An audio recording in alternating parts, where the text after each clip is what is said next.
Hello there, Rebels. Garrett Robinson here, independent author of the Realm Keeper series, the upcoming novel Rebel Yell, which you can see back there on my bookshelf, releases on August 15th.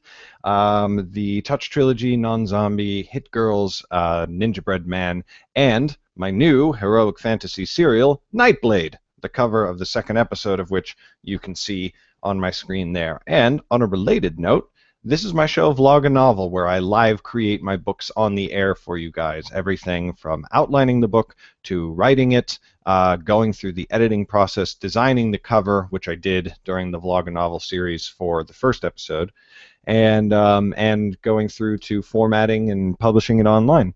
I do this every week for a week now. This is only the second book that I've done this for. The first series started last Sunday night slash Monday, so 1 week anniversary, yay! A couple things to let you know: you can pre-order this book, which I hope you will choose to do. There's a below my face on the video. There is a blue section of the screen, and that has a link to pre-order this book, which is at garrettbrobinson.com/nb-2. For the first episode, which, the second episode won't make much sense without the first one. The first episode is available also in the blue section of the screen. At the bottom, there's a link. It says garrettbrobinson.com/nb-1. So that is the first episode of the series. Every episode is only $1. They always release Friday, or will always release Fridays at noon. But if you pre-order it, then it will be delivered to you automatically. Also, if you pre-order it directly from me, or if you buy the book directly from me, I get a much larger percentage of the sale, but it only costs you $1 either way. So, yeah, no skin off your back, but more, support for an independent author. Yay! You can always find the latest the latest episode of VlogaNovel on my website, garrettbrobinson.com. They always get posted there as blog posts with the YouTube video embedded right in the page. And the novel is also being live posted to Wattpad. So if you enjoy having the creation process on watching that on YouTube, or having it on in the background while you work on something infinitely more important, but you don't particularly want to read the book as I write it on screen, I completely understand that, and that's why I post it for free on Wattpad, so you can read it as it goes along. However, if you do read the book for free on Wattpad while I'm writing it, when it publishes, it would just mean the world to me if you would also purchase it, because Wattpad is fantastic and I like my readers there. But unfortunately, I do this as my full-time job, so that would just be fantastic. Let's see. What do we have that's new today? We're working on the outlining process. Yes, okay, good. Let's get into the outlining process. So I'm outlining episode 2.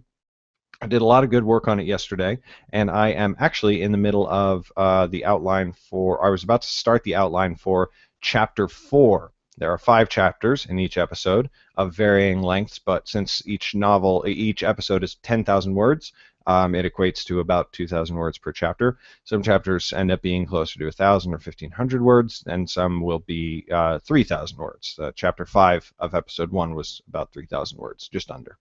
Yeah, so we're on chapter 4. Let's see where we were at. By the way, if you are watching live, and I can see that one person is watching live, you can comment on the YouTube page where you are probably watching this. And if you do comment on that page, I can see it in that little section of the screen just to my left, your right. And I will answer your questions or take your suggestions live on the air. So chapter 4.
Okay, so she's traveling south with the caravan. The merchant who she's joined up with lets her ride a horse, lets her try to ride a horse, which she's never done before. Even though in her daydreams in episode one, she's always like riding around on a spirited palfrey. A lot of the things in her daydreams use kind of flowery, overblown language.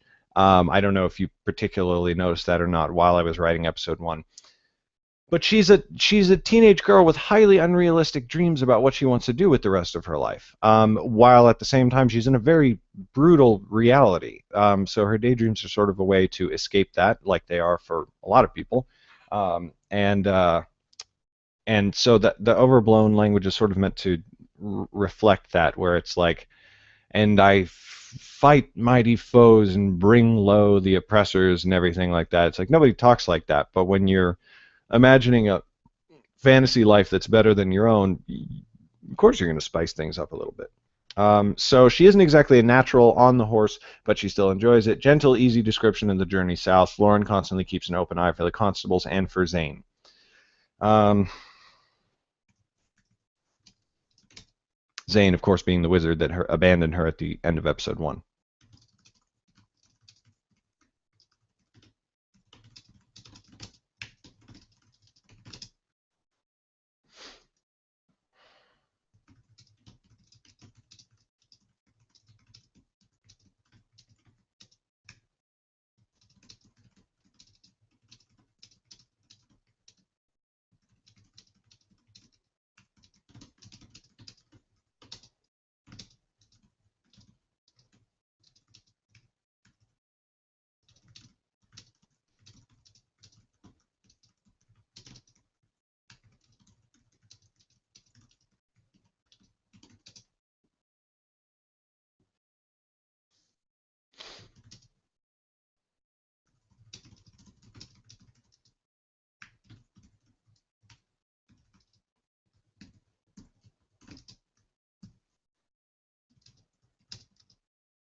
Okay, and then after a day or two of travel, the merchant's daughter comes to Lauren with a purse, which she has stolen from her mother. She thinks Lauren's goal of becoming a master thief is just totally awesome and she wants to join. But the merchant is a totally cool woman, and this little girl is chubby, unused to harsh conditions, and not very physically capable.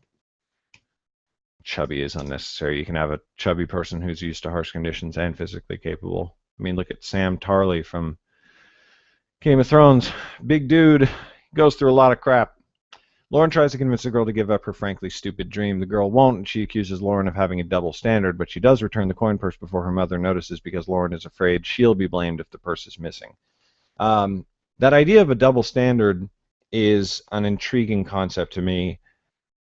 Sometimes I think that most people are hypocritical at one point or another in their life, um, and I feel like okay, there have been a couple of times when I've been accused of hypocrisy about something where in one circumstance I said this, and then in another similar circumstance I said this, but because the circumstances were similar but not identical was why I changed my mind.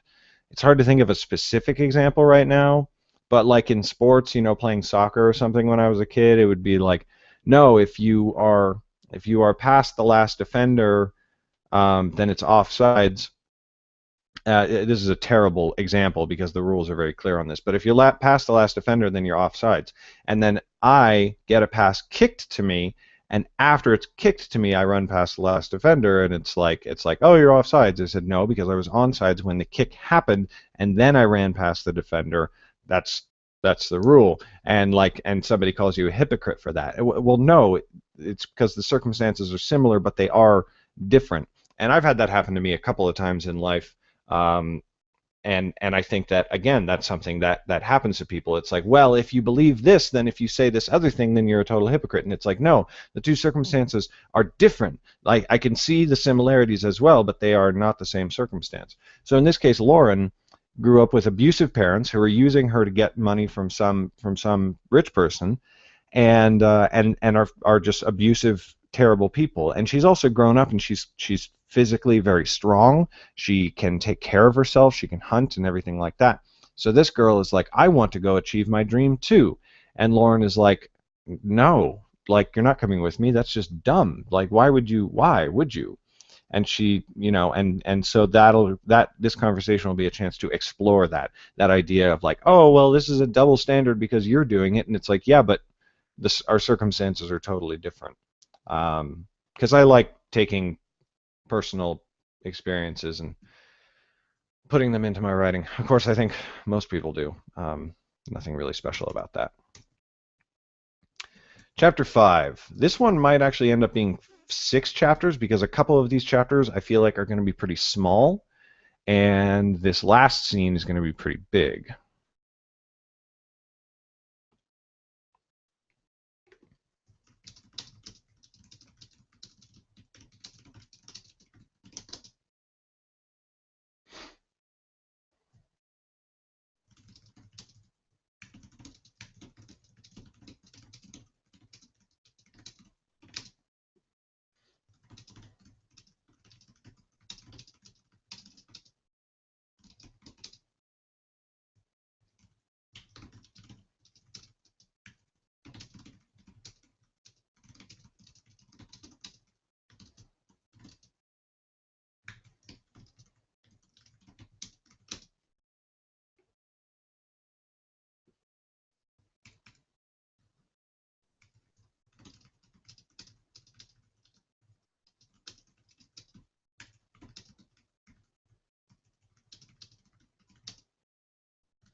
Okay.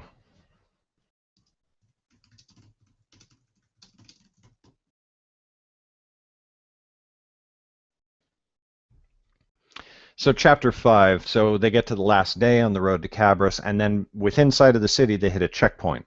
And Lauren spies Byrne and Corin, who were the two constables from that came to her village in episode 1. The merchant quietly directs Lauren to hide in the wagon again. At the beginning of the episode, of this episode, she hid in a secret compartment that the merchants used to smuggle shit. So they stop, and the constables start going down the line. Lauren thinks it will be easy peasy because she's in the secret compartment, but then she overhears the constables opening the secret compartments. Someone tipped them off. Let's see. I need to actually change something. No, I don't. Never mind. She panics, they'll find her, then she realizes the only thing she can do is to run away. She knows the merchant's daughter will be heartbroken, but if the merchant's daughter comes with her, she'll be in very real danger. So Lauren decides to abandon her and realizes that Zane may have done something very similar at the end of the last episode. So again, the merchant's daughter is like, I want to come with you. And Lauren's like, you're 12 and not capable of living the life that I'm attempting to live. And so it's better for her if she just sort of casually slips away when no one's looking. And she'll suddenly be struck by the thought that that's exactly what Zane did, and maybe he was motivated by similar reasons. Maybe he didn't want her to. Maybe he felt bad that she was essentially throwing her lot in with a wanted criminal and a fugitive from the law. So she slips away from the wagons and fades into the trees like a mouse. Then she moves toward the gate on the other side of Cabris's city walls. But as soon as she emerges from the trees, Corn and Byrne gallop up on horses and capture her, dragging her toward the city. The merchant turned her in. So she basically tries to get into one of the other gates in the city, and then the merchant basically, in one of the compartments, in some of the compartments they're smuggling illegal shit. So my idea would be that the merchant, when she saw the constable starting to go through the secret compartments, before they actually found anything, she goes, oh, you're looking for that girl? She went that way. And so the constables run off and hopefully leave the merchant train alone. And then she ends the episode, and then Lauren ends the episode being dragged into the city. So there is our episode outline. We need to do a couple of things. We need to expand the world. So we've got Cabris. Let's see here. So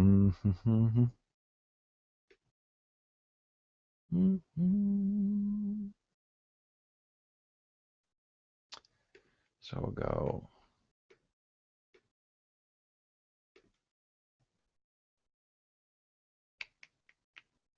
The hell? Research, yes. So we'll open up our map.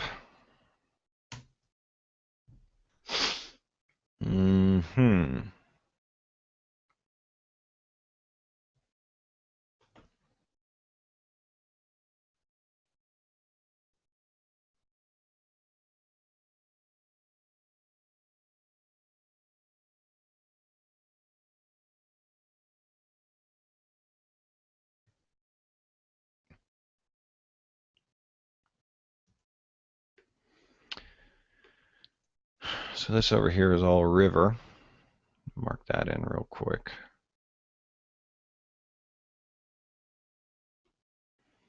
And then this is still road. So this is the road down to Cabris. And this is Lauren's village right here. Let's just move Cabris south a little bit.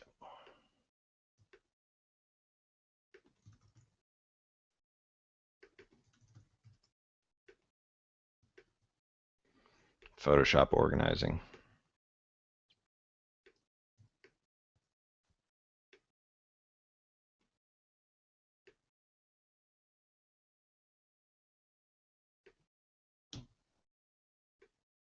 Whoops.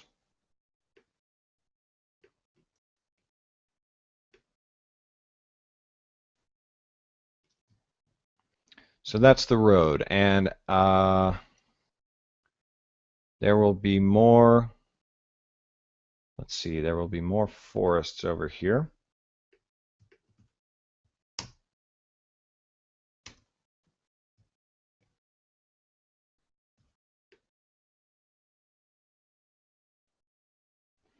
Let's make our image a little bit bigger, shall we? Just double it on up.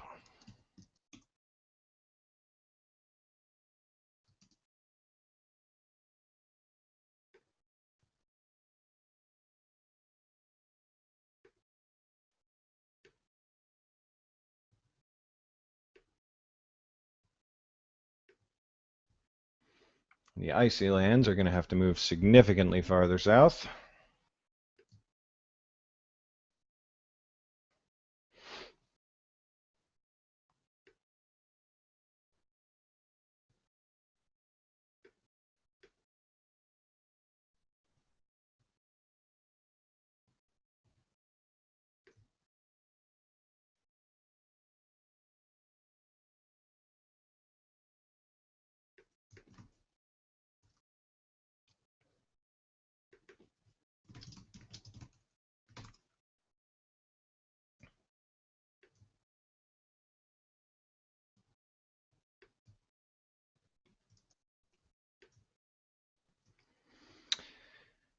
Okay, so we got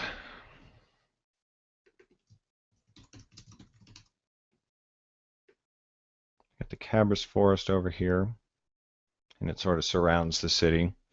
So let's have Lauren. Let's say Lauren meets up at the caravan somewhere right around here.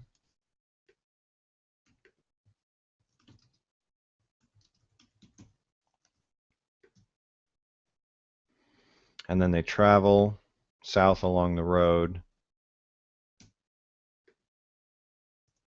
And this is the checkpoint where she is nearly discovered.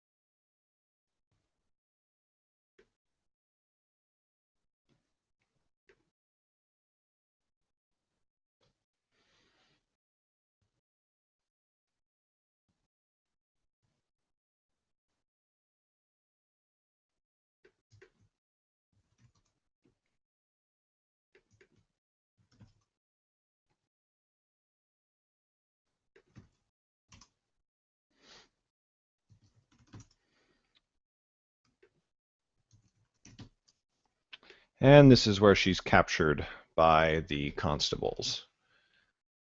So that provides us with a nice little transition for this episode.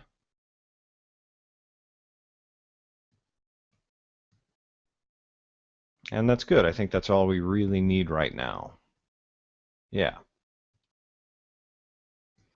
Okay, one more thing that I want to work on the outlining process before I get into the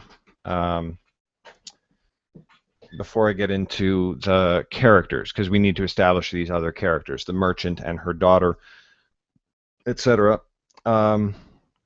Is the magic system. So let's do that.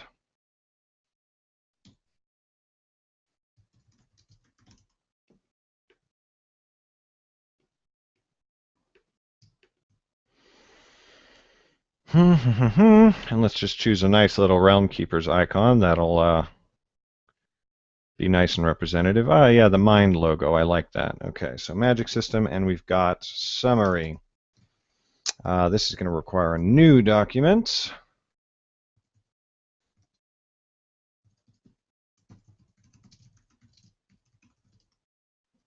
Whoops.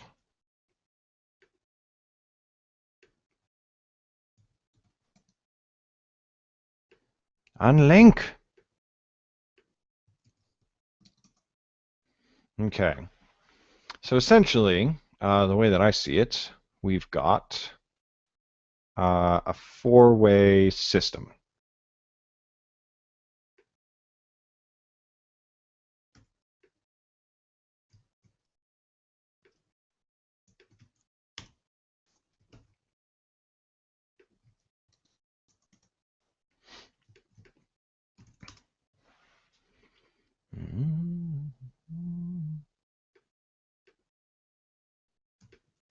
So here's our little four-way system, and at the one we have elementalism, which needs to be much bigger. And can we make you bold? We can make you faux bold. Whatever, that'll have to do. So you've got elementalism, and then at the other end we've got mentalism. These are the official names, by the way. Nobody actually calls it this. Like, the common people don't call it this. Then we've got morphing. I actually need to think of better names for morphing and the other one. So if you have an idea, chime in, and I might use it. But of course, I'll explain what these actually are in a moment.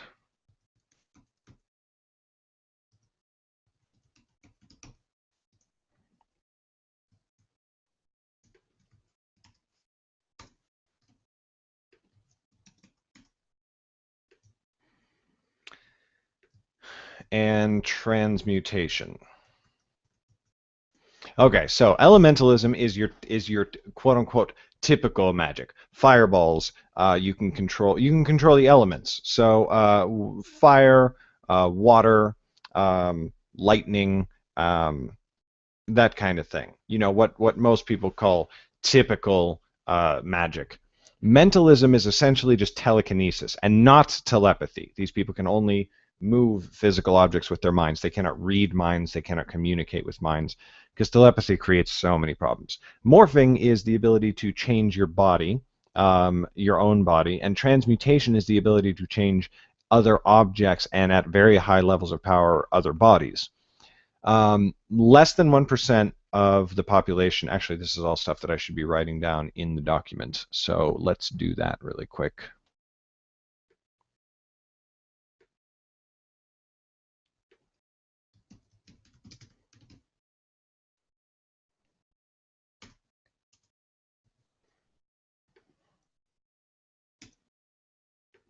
Oh, by the way, if you are interested in the concept of magic systems in general and how they generally work in fantasy and fiction books and whatnot, Carl Sinclair has a fantastic article which I reread this morning over on his site.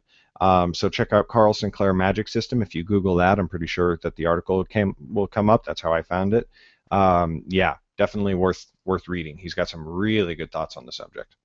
So let's get back into Scrivener, and we will take our magic system JPEG, and we'll paste it in here. That was quite a bit bigger than I thought it was going to be. Still quite a bit bigger than I thought it was going to be. Okay. So now let's shrink you down.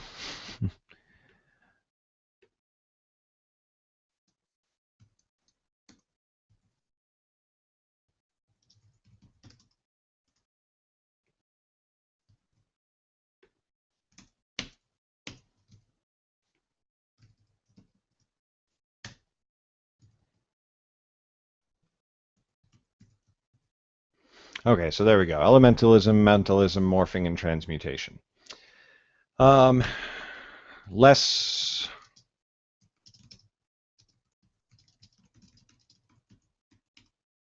So less than, right off the bat, less than 1% of all humans are born with magic. And it is something that you are born with.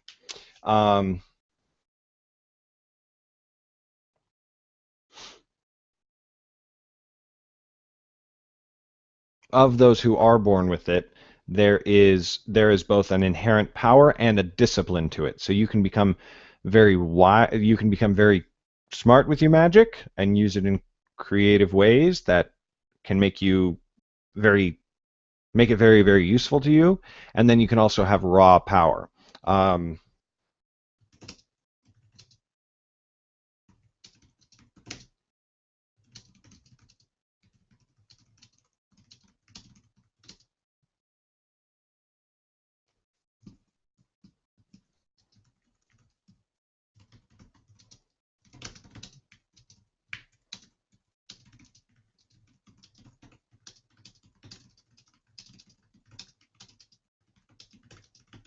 Okay, so of these less than 1% who are born with magic, less than a quarter of those are born with abilities that anyone would ever consider epic. A lot of them are just sort of smaller, but some with weak magical abilities are able to use them in clever ways to become very useful. So elementalism, for example, Zane he's a semi-powerful elementalist, who you'll note, by the way, in episode 1, she called him a fire mage. That is the common person's term for an elementalist. Um, they just call them fire mages because they know them as people who can shoot fireballs. Um, and then mentalism. Actually, these should go in the diagram.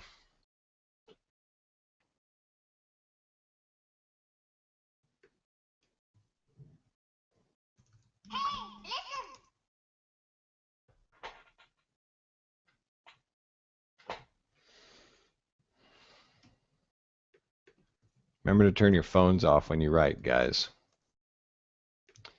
So elementalism would be a fire mage. Hmm.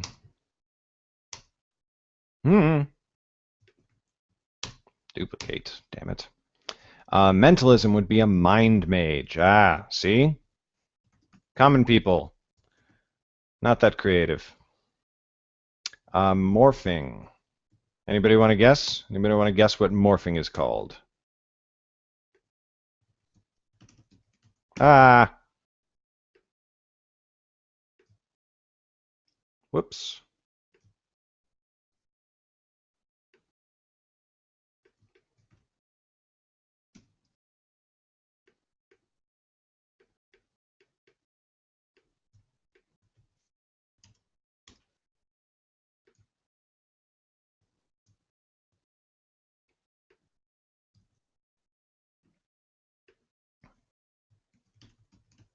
A were-mage, of course. Because they are, some of them can turn into wolves, and that's where the term werewolf comes from. Most of them, like I said, cannot. Transmutation. I mean, transmutation for now could just be called alchemy, but it's not alchemy as most of us would uh, imagine alchemy, if that makes sense.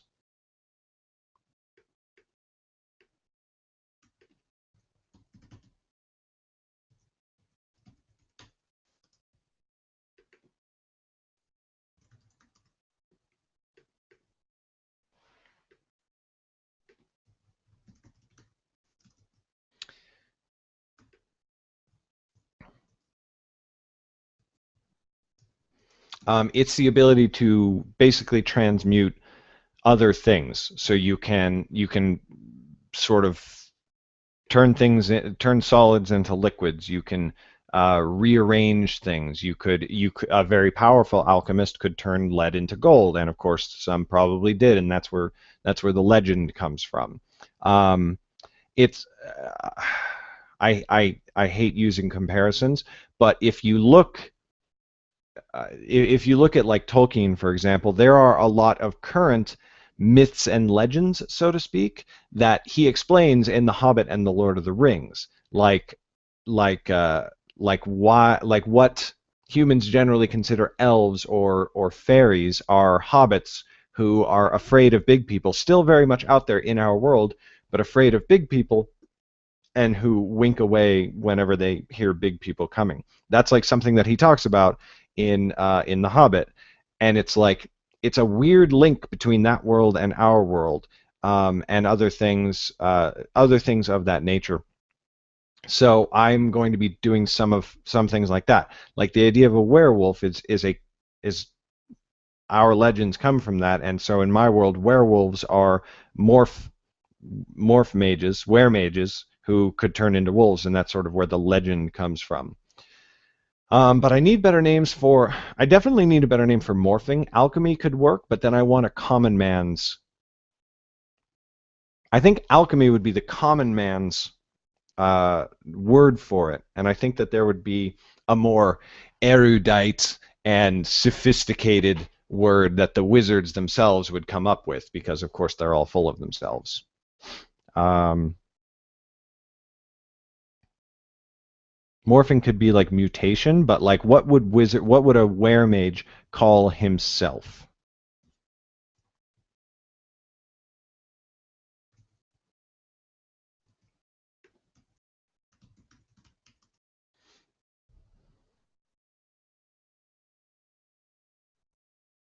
Ooh, shapeshifter.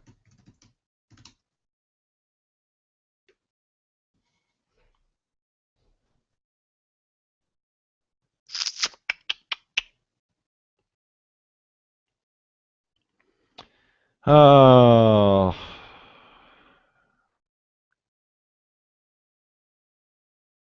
let's see.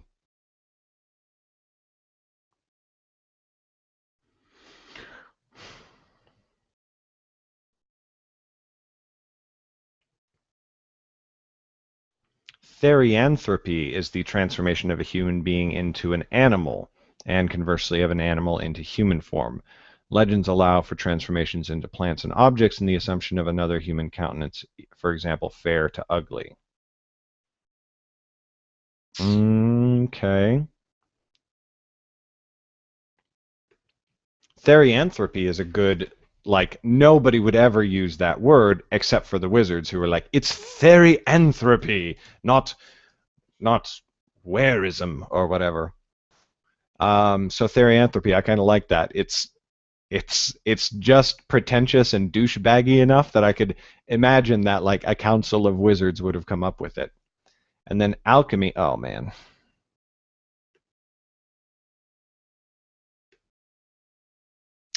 Alchemy could be transmutation. I like that.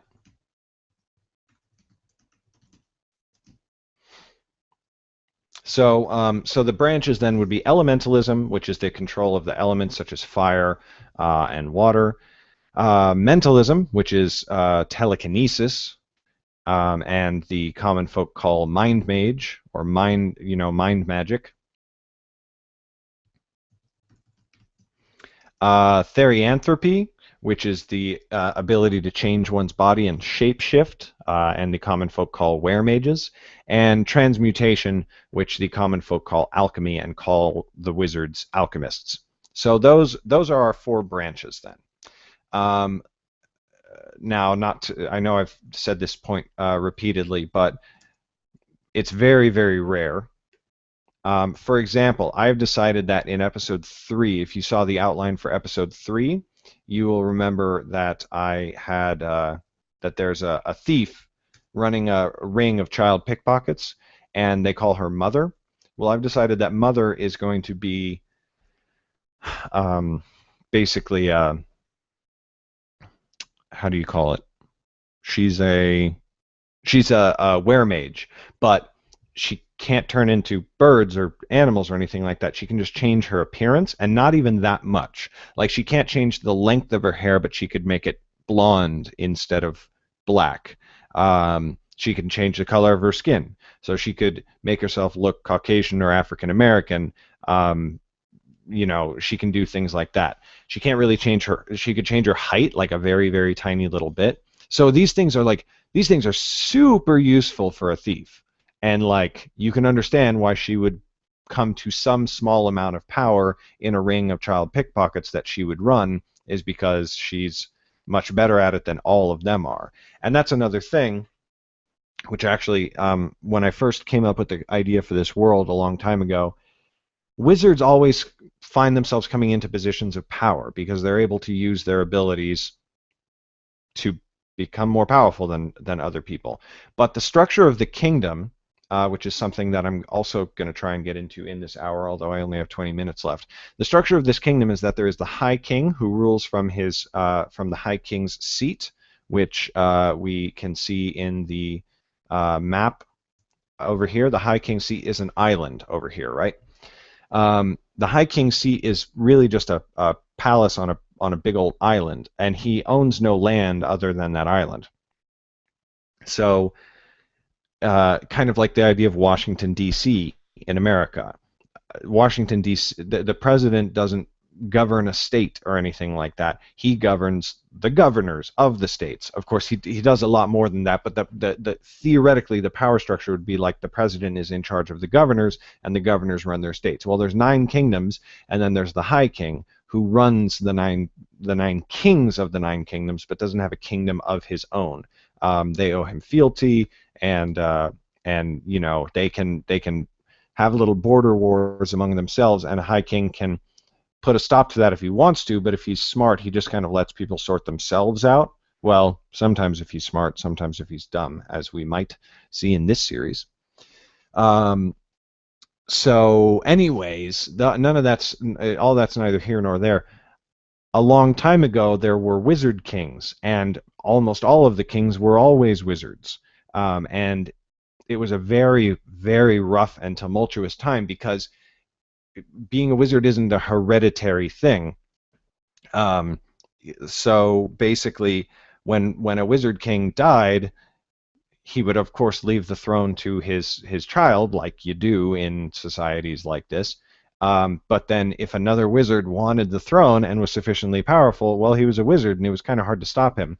So at some point of time, hundreds of years ago, maybe thousands or whatever, some high king decreed that there would be no more wizard kings. That wizards were ineligible for any throne, the High King or one of the kingdoms.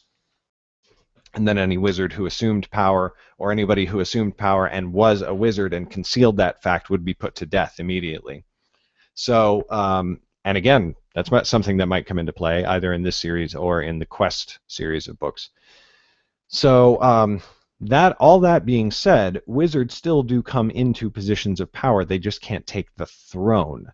There's a special order of knights whose purpose is very mysterious in this world, called the Mystics.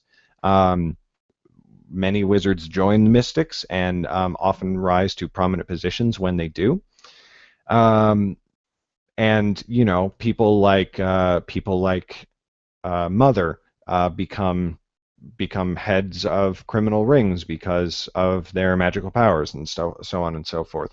So it's like you can say, oh well, this type of person is not allowed to become a king because they're bad in positions of power. Well, you can pass that law, but it's not going to stop them from moving into positions of power anyway. So anyway, there you go. I forget how I got down that rabbit hole.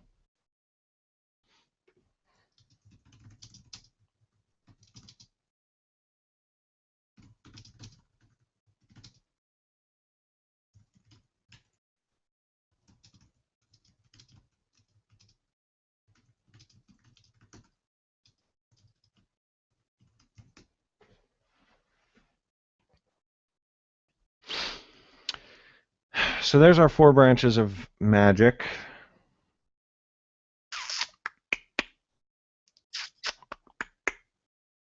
Trying to think if I need anything more in there. I don't even need this for this episode, but it was something that I've been rolling around in my mind over the last day, and I wanted to put it down.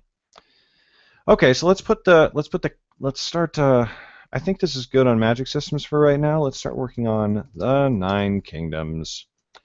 Dun dun dun. Do do do do do. So the 9 kingdoms. Selvin is one of the 9 kingdoms. Cabris is a city within Selvin. So small city, 9 kingdoms.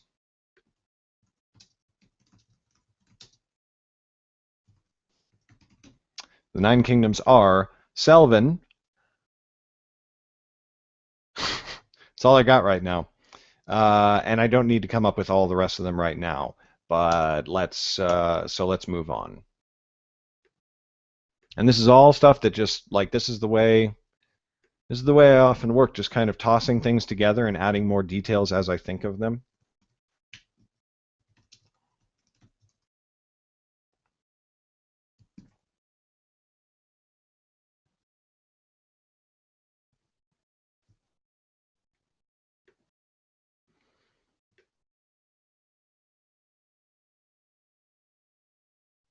Whoops.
Okay, so the 9 kingdoms each have their own king, and every subject in each kingdom owes him their loyalty. However, those 9 kings owe their allegiance to... Did I really spell it that way? to the High King. The High King controls no lands, no armies, save the High King's guard, a battle-tested regiment of soldiers who are utterly loyal to him, but their only purpose is to protect the High King. They do not conquer. Um,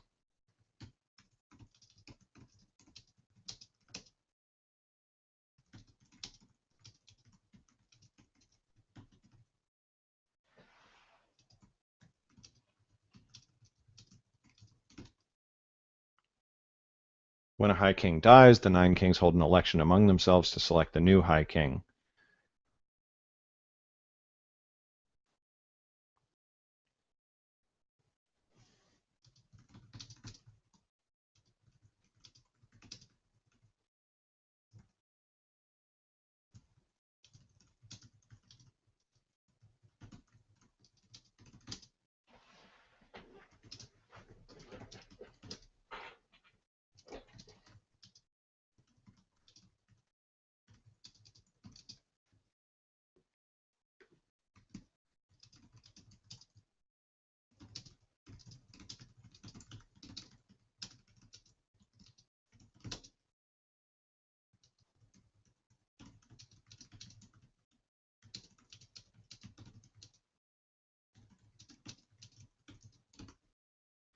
So when a High King dies, the 9 kings hold an election among themselves to select the new High King. These are usually somewhat brief affairs. High Kings rarely die unexpectedly, and before he passes, the 9 kings have already politically maneuvered as much as they can. The High King dies, everyone throws their crown behind a candidate, and the candidate with the most crowns becomes the new High King.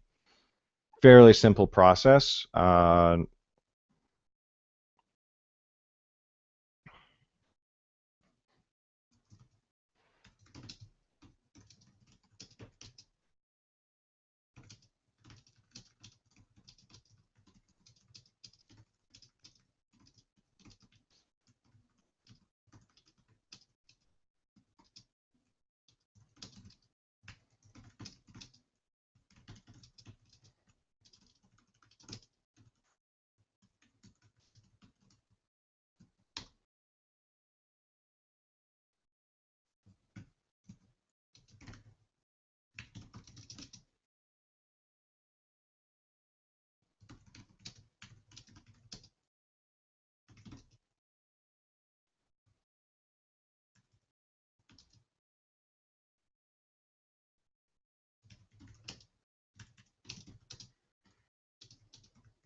So this is a cool little bit of history that could serve as a nice metaphor as like a saying, saying something is as pointless as Roth's War.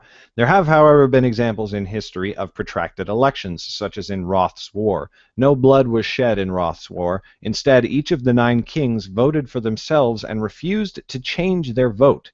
If even one of them had voted for another, that king would have won, but all of them refused. Eventually, one of the kings died, and his son threw his crown behind Roth, the then king of Selvin, and the election was over.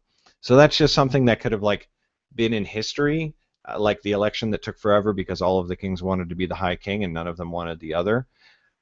And just something that you can just sort of mention in passing when you're writing your book, and doesn't exactly heavily feature in the story necessarily. It's just like one of those details, and those details are cool. They're what make fantasy awesome. Is when Gimli stops by the mirror of the dwarves, which is just a little pool where Durin first, I don't know, emerged, or I forget what the story is behind it, but it's like it's a major thing of cultural significance to the dwarves, and it has to do with Durin, the first dwarf. It has nothing to do with the Lord of the Rings, but it's like a 3-page scene where he goes off and he shows it to Frodo, and it's like, this is a major thing for my people. And you're just like, oh, it makes everything feel so much more real. The High King seat is very near the kingdom of Selvin, and as a result, the High King is usually closely tied with Selvin. The seat is also near another kingdom to be named.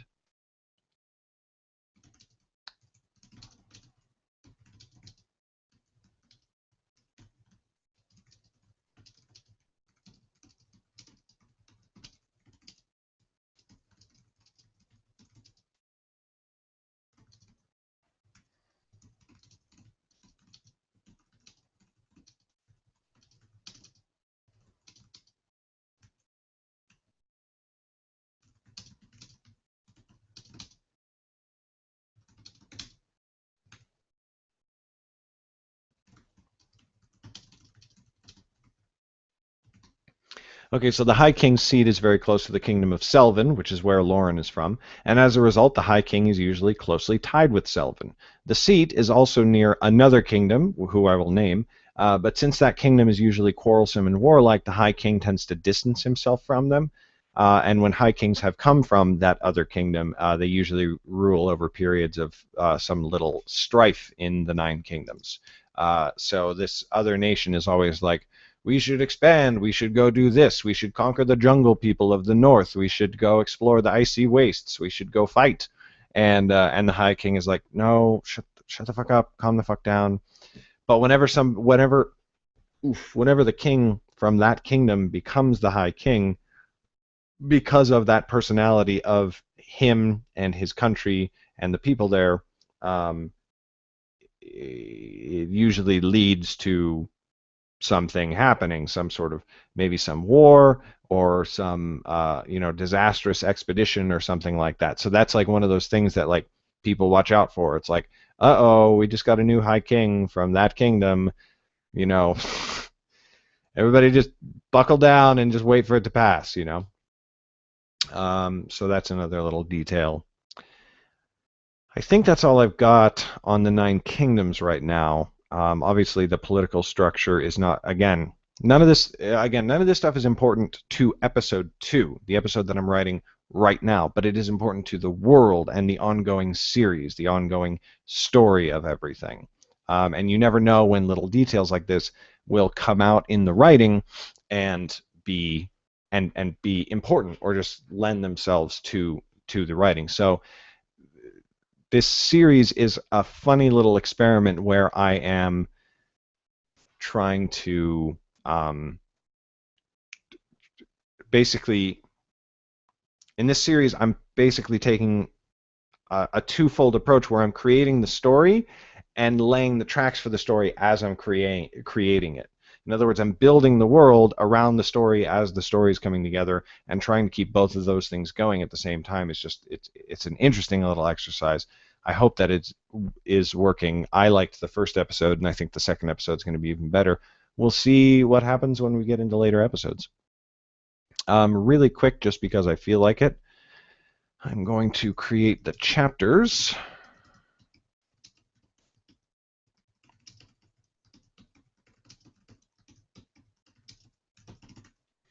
And then the back matter for episode 2.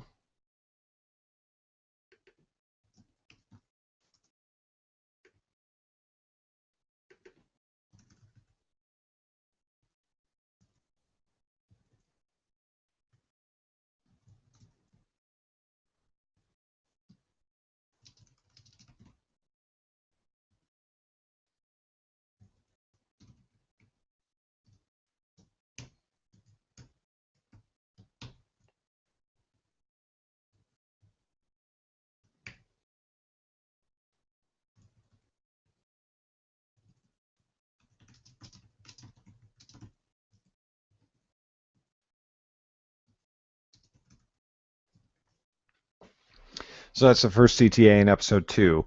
If you saw last week's episode, or if you bought Nightblade episode 1, you can see if you review episode 1, I'm giving you episode 2 for free. So if you haven't read episode 1, or you're going to buy it, or you want to buy it, or whatever, get it, review it on Amazon, and I'll give you the second episode for free. But I'm not going to keep doing that for the whole series. Obviously, that'd just be kind of dumb. So I am getting the next episode. So the CTA for this one is much simpler, and it's just go get the next episode here. And that will take them to a web page, which will be the web page for here's episode 3. You can buy it for $1 and whatever. However, at some point in the future, that page will change to say, hey, episode 3 is right here. However, if you want to save some money, you can go get the whole first volume, which, I need to work out the details on that one. But thank you, Jesus.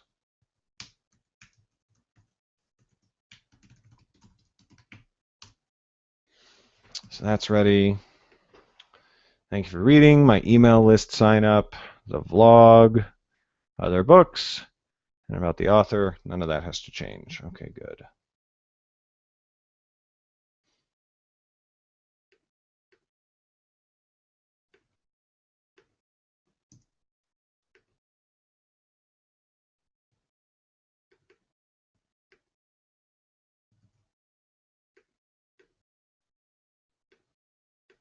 Just updating my format settings so that everything exports all hunky-dory.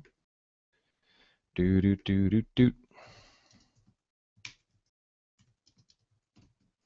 And then putting my new collection together. Sometimes I do things like this. It's not particularly in sequence. It's just, I just feel like doing it right now. Uh-oh, did I put you? Yeah, I did. And you guys, yeah.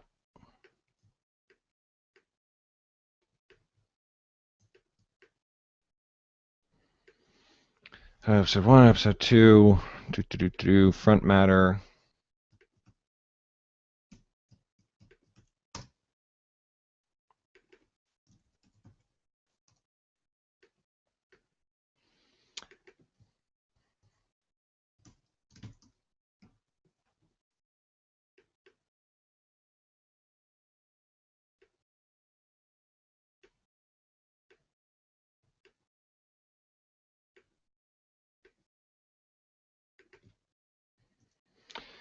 Good. Okay, so front and back matter is sorted out. And with only a minute left, that seems like a good time to wrap up this episode. In the next episode, I will finish the outlining by going back through the characters. The characters that we already have, Lauren and Zane, they need to change a little bit based on what's happened in episode 2, and that's going to affect based on what happened in episode 1, and that's going to affect what happens in episode 2. I'm also going to update on each character. In their character sheet, there's going to be episode 1, what does that character do? And some of that data will be what happened in the book. Some of it will be what is happening behind the scenes, where Lauren can't see what's going on. Then I'm also going to add the new characters, the merchant and her daughter, find out names for them, cast actors in those roles, and then hopefully that'll be the end of the outlining process. And in the next hour after that, I will then start writing the first draft of the book, which is always fun. And we're quite far ahead of schedule from where we were last week. Last week, I started outlining on Monday and didn't start the first draft until Tuesday. I think I might start the first draft tonight, which will give me more time to do more editing passes or, just make everything that much better. So thank you for tuning in to VlogaNovel. Again, you can pre-order this book. It would make me very happy if you did. In the blue section below my face on the screen, there's the link, garrettbrobinson.com/NB-2. And if you haven't read the first episode, obviously you want to start there, and that's in the blue section as well. It's garrettbrobinson.com/NB-1. I appreciate you watching VlogaNovel. I hope you've been enjoying seeing the book come together from scratch. And I will hopefully see you for the next hour. Bye.